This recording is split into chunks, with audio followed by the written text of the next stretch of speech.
Thank you. Shortly after Richard Nixon resigned the presidency, Bob and I were asked a long question about reporting. We answered with a short phrase that we've used many times since to describe our reporting on Watergate and its purpose and methodology.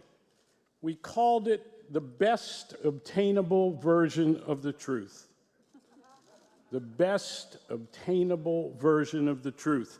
It's a simple concept, yet something very difficult to get right because of the enormous amount of effort, thinking, persistence, pushback, removal of ideological baggage, and for sure luck that is required, not to mention some unnatural humility. Underlying everything reporters do in pursuit of the best obtainable version of the truth, whatever our beat or assignment, is the question, what is news? What is it that we believe is important, relevant, hidden perhaps, or even in plain sight and ignored by conventional journalistic wisdom or governmental wisdom? I'd say this question of what is news becomes even more relevant and essential if we are covering the President of the United States. Richard Nixon tried to make the conduct of the press the issue in Watergate instead of the conduct of the President and his men. We tried to avoid the noise and let the reporting speak. During our coverage of Watergate and since, Bob and I have learned a lot from one another about the business of being reporters. Let me list here a few of the primary elements of Bernstein's reportorial education from Woodward. 1, almost inevitably, unreasonable government secrecy is the enemy, and usually the giveaway about what the real story might be.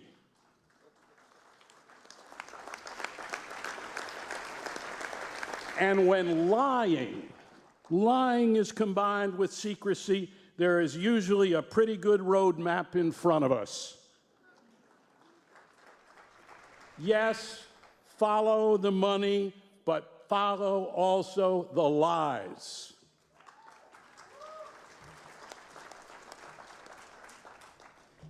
Two, sources are human beings whom we need to listen to and empathize with and understand, and not objectify simply as the means to get a story.